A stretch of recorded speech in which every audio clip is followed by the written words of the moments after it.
Hi, you're on the Reddit Confessions channel. The bathroom door was locked again. I stood there like an idiot, holding her vitamin drink in one hand and my last thread of patience in the other. I knocked twice. Just a minute, she called out, voice flat, like she wasn't hiding from me again. I looked at the digital clock on the oven. 7:12 a.m. according to the document she emailed me last Sunday. Yes, emailed me from 10 feet away on the couch. I was allowed to initiate a morning gesture no later than 7:15. Past that, she said it threw off her emotional focus window. The document was titled Emotional Access Agreement Q4. It was real. Bullet points, timestamps, disclaimers. I checked. Touch was allowed 3 times a week, but only if earned. The word earned was bolded, underlined. I used to be her comfort zone. Now I needed calendar clearance to hold her hand. Her name's Daphne. She started therapy, journaling, cold plunges, and following some guy named Clay on Instagram who talks about energy boundaries and earning intimacy through masculine discipline. Me, I work for a hardware supply company and cry when I watch dog rescue videos. I don't scream, don't cheat, don't disappear for hours. I refill the Brita and fluff the couch pillows before she comes home, but apparently none of that earns Tuesday cuddles anymore. Back to the bathroom. She came out finally, wearing her sage green robe and zero eye contact.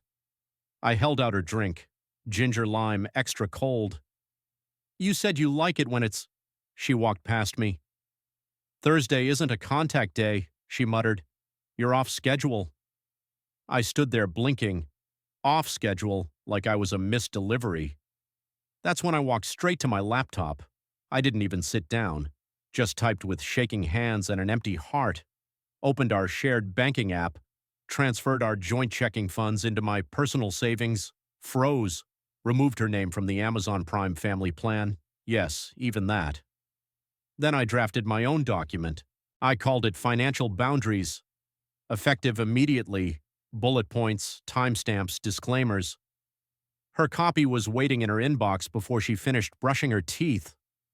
When she read it, she didn't speak for a full minute. Then came the sarcastic laugh.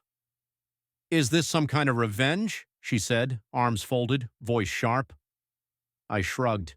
Balance, isn't that what we're doing now? She slammed the fridge hard, said something about immature reactions, then stormed into the bedroom, not to cry, but to text, and I swear I caught a glimpse of the name at the top of the screen. Clay, the same Clay who posts about earned vulnerability and sacred self-prioritization. The same Clay who once sent her a voice memo that ended with, "You're more radiant every week." D. I never thought I'd say this, but that was the moment I started suspecting that energy boundaries had a body and a smirk. She didn't speak to me for 2 days. That's not an exaggeration. Not a passive-aggressive silence, not sulking, just nothing. She moved around the house like I was a coworker she didn't like. Every now and then she'd drop a fork louder than necessary or close the bathroom door hard enough to shake the hallway picture frame. But words, no. On day 3, I found her standing at the kitchen counter staring at her phone. She didn't notice me at first. I leaned against the doorframe and watched her expression twist, not angry, but nervous. She tilted the screen away when she realized I was there.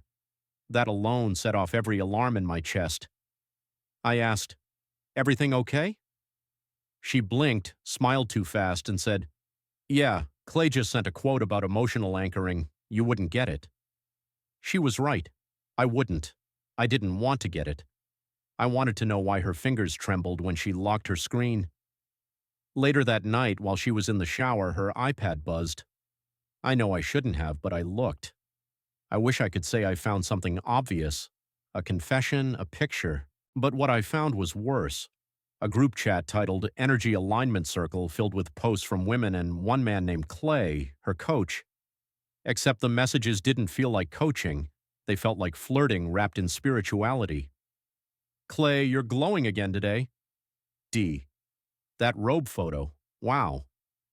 Brina, it's that green one I told you about. Winking face. Play. Save that energy for our next session. I want to go deeper this time. Real deep. My hands went numb. My throat burned with something that wasn't anger, it was humiliation. I was being outcharmed by a man who charged $150 per hour to say things like, "Honor your radiance," and she was responding. That night I didn't confront her. I couldn't. I just lay in bed next to her, wondering how long I'd been replaced by emojis and affirmations. She kissed my shoulder once before falling asleep, her first touch in over a week. I didn't respond. It felt fake, scripted, like part of some new schedule I hadn't earned yet. But I wasn't planning to play by her rules anymore. So the next morning I made a list, not of points to earn, but of questions. I was done wondering. And question one was, what exactly happens during these private coaching sessions when I'm not home? I called the coaching center the next day. I didn't plan to. I just stared at the number on their website for hours while chewing the same piece of gum until it dissolved into paste. The receptionist sounded chipper, too chipper for someone working at a place that teaches people how to dismantle their marriages through boundaries. I asked if I could confirm a session for my wife. She said, "Sure, what name?" I gave Brena's full name and held my breath. She confirmed 3 upcoming sessions, 1 on Zoom, 2 in person. Then, without me even asking, she added, "Would you like to pay now, or will Brena continue using Clay's partner discount?" Partner discount. I couldn't breathe. I didn't even ask what partner meant. My imagination filled in everything I didn't want to hear. I hung up and sat in the laundry room for 30 minutes, staring at the blinking light on the dryer like it held answers. When Brena came home that evening, she was glowing. That kind of fake glow people get when they're carrying around a secret they think makes them powerful. She kissed me on the cheek. She hadn't done that in weeks and said, "Thank you for giving me space. Clay says it's helping me return to myself." I nodded like a spineless idiot. I nodded while my heart pounded in my throat and I tasted metal. And then she handed me a book. Not a gift, a requirement. "Clay wants both partners to read this before next month. If we're aligned, we can graduate to the next level." Graduate. Was this a relationship or a seminar? The title of the book? Earned Love, Removing Entitlement from Affection. I wanted to scream. Instead, I smiled, took the book, and went to the garage. I didn't come back for 2 hours. I just sat there with Murphy, our dog, who at least didn't need me to earn his affection. But while I was out there, something strange happened. A text popped up on Brena's iPad. I'd left it in the garage by mistake when I was looking for a charger the day before. The message was from Clay. It read, "Delete the last voicemail. He can't hear that one." I didn't sleep that night. The message kept flashing in my mind like a warning light I could no longer ignore. "Delete the last voicemail. He can't hear that one." I stared at the iPad, heart pounding, unsure if I had the courage to press play, but curiosity is cruel and silence is worse. So I slipped into the garage again, plugged in my earbuds, and opened the Voice Memos app. There it was. No label, no context, just a 2-minute recording. I hit play. At first it was just static and breathing, then Clay's voice softer than usual. "D, I know you're scared he's going to catch on, but you're not doing anything wrong. This is your freedom.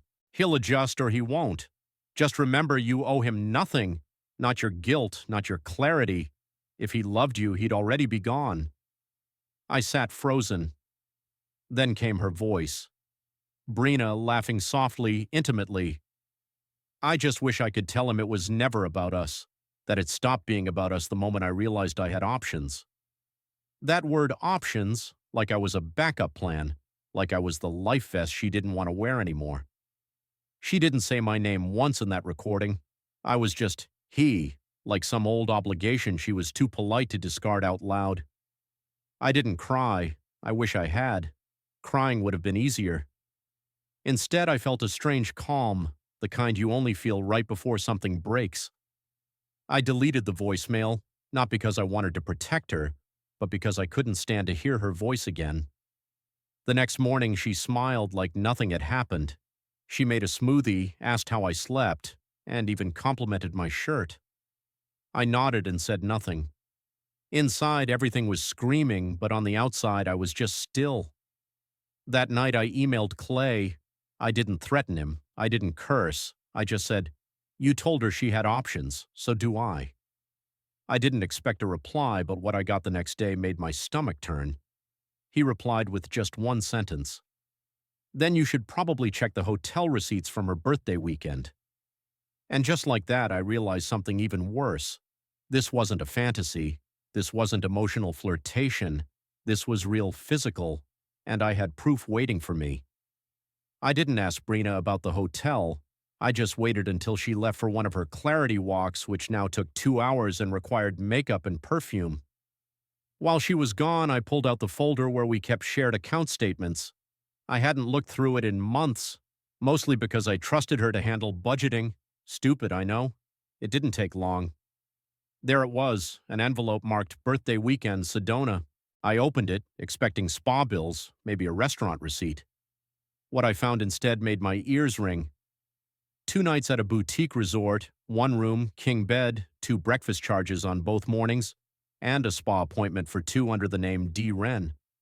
That's not her name. It's not mine either. It's his, Clay. I felt like I'd swallowed something sharp. My hands went cold. I flipped through the remaining papers and found a printed itinerary. She had highlighted their dinner reservation, 7 p.m. at a place called Emberstown. I remembered that night. She told me the resort had no cell reception and that it was a personal retreat, no distractions. I had stayed home and fed the dog. She had eaten Camelot shrimp pasta with her spiritual soulmate. The sound of the garage door opening startled me. I shoved everything back into the folder and ran upstairs like a guilty teenager. Not because I was doing anything wrong, but because I suddenly felt small, like the kind of person people lie to because they know he won't do anything about it. She came in humming. Humming? I wanted to scream. Did he hum with you too? But instead I asked, "How was your walk?" She smiled. "Refreshing. Play says movement helps unstick the soul." Unstick the soul. I clenched my jaw so hard it clicked. That night I didn't sleep in our bed. I took the couch. She didn't even ask why. Didn't offer a blanket. Didn't say goodnight. Maybe she thought I was just resetting my emotional routine, but I wasn't resetting anything. I was rethinking everything. And the next morning I booked a one-on-one session with Clay under a fake name. I didn't sleep the night before the session. I didn't eat either. My body felt like it was running on stale coffee and panic. I created a fake profile under the name Julian, booked a virtual consultation with Clay, and paid his outrageous fee with a prepaid card. I told Brina I had a late work call. She barely nodded, too busy journaling something about release and elevation. When the session began, I didn't know what I expected. Maybe some smug, bearded guy with a gong in the background. But what I saw instead was worse. He looked normal, polished, warm eyes, soft voice, perfect lighting. He greeted me like he'd known me for years. "Hi, Julian. I'm so glad you chose to show up for yourself." My skin crawled. I played the part. Told him I was struggling with a wife who had grown distant. He leaned in like a therapist. "She might be finding herself," he said. "Sometimes love isn't about holding on. It's about letting go of old roles." Roles, right? Like husband. I asked about boundaries. I asked how he handles emotional overlap with clients. He smiled. "Transparency is everything. You hold space, you guide, but you never exploit." I wanted to laugh. Instead, I said, "What if the client's husband found hotel receipts? What if he heard a voicemail?" His smile didn't move, but his eyes twitched. Just for a second. "I think we're getting off topic," he said, adjusting his headset. "No," I said, voice cracking. "I think we're finally on it." He stared at me, then exhaled. "Listen," he said carefully, "whatever you think you found, don't weaponize it. That's the old paradigm. She's growing. She didn't mean to hurt you. She just outgrew you." Outgrew me like I was a pair of shoes from college. She finally tossed. I ended the call before I said something I couldn't take back. But the damage was done. Clay had confirmed everything. Not directly, but enough. Enough to know that whatever growth Brina was chasing, it didn't include me. And yet, I still didn't confront her. Not yet. Because that night, something else happened. Murphy barked at the door. I checked the window and saw Brina getting out of Clay's car. She didn't see me watching. That part was important. I stood behind the curtain in the upstairs hallway, just enough of an angle to catch her face in the driveway. She was smiling, not the polite clip smile she gave me at dinner, but a full, open smile like someone finally relaxing into who they really were. Her hair was messy. Her hand brushed Clay's shoulder before she stepped out of the car. She even laughed at something he said before the door closed. She didn't see me, but I saw enough. When she came inside, I was already in the kitchen pretending to scroll through emails. She dropped her keys in the bowl and kissed the top of my head like I was a golden retriever she appreciated for being loyal but didn't really love. "Long meeting?" I asked. She paused. Traffic was bad. Traffic at 9:40 p.m. from a meeting she never told me about. I nodded, swallowed my rage like medicine, and said, "Hope it was productive." She smiled. It was exactly what I needed. That night, she forgot to lock her phone. She never did that. I waited until she fell asleep. Her back turned, breathing steady, and slipped it off the nightstand like a thief in my own home. There were no texts from Clay, nothing suspicious. She was too smart for that now. But in her photo archive, tucked behind filtered brunch selfies and gym progress shots, was a hidden folder titled Energy Work. I clicked it. There were 6 pictures, all recent. 2 of them were selfies of her with Clay, shirtless, sweaty, standing next to an outdoor sauna. The third was worse, a close-up of their hands, fingers intertwined, his thumb brushing hers. The others, too intimate to explain without choking on embarrassment. Not explicit, but intimate. The kind of photos people take when they think they're safe. I didn't cry. I couldn't even feel sadness anymore. Just this sharp, hollow ache behind my ribs. I put her phone back, crawled into bed, and whispered into the dark, "You erased me." And the next morning, I knew what I had to do. No confrontation, no dramatic speech, just clarity and a plan. I didn't leave right away. The next morning, I made her coffee just like I always did, but I left a printed photo next to the cup, one of the ones from the Energy Work folder. No note, no explanation, just silence. She didn't say a word when she saw it. She just stared at the image, her face draining like someone watching a slow-motion car crash they caused. Then I said it. "I know." She looked up, her mouth opened, but no sound came out. I didn't wait for excuses. I didn't want to hear about chakras or clarity or whatever buzzword she'd learned to hide behind. I just walked to the living room, grabbed my bag, and called Murphy to follow me. He wagged his tail like it was just another walk, but we didn't come back. I stayed at a friend's guest house for a while. It was quiet, smelled like paint and new furniture, but I slept better in those first 2 nights than I had in months. I stared at ceilings that didn't hold the weight of lies. I walked Murphy without looking over my shoulder, and one day, sitting on a cheap patio chair with my laptop, I opened a blank document. I called it Touches Not a Reward. It wasn't a manifesto. It was me writing everything I had bottled up about the spreadsheets, the silence, the gaslighting disguised as growth. I posted it anonymously to a forum, didn't expect anything. But people read it and they responded. Some laughed, some cried, some said, "I thought I was the only one." And for the first time in months, I felt something I hadn't felt in forever, seen. Weeks later, Brina sent a long email, not begging, not angry, just full of regret. She said she confused structure for healing, said she didn't realize she was rewriting the rules of a game I never agreed to play. She ended with, "I'm sorry I made love conditional." I didn't respond because now, for the first time, I'm setting my own terms.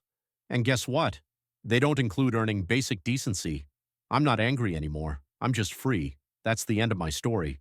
If you've ever had to walk away from someone who turned love into a contract, I want to hear your story too. Drop it in the comments. What part of my journey hit you hardest? The spreadsheet, the voicemail, or the final silence?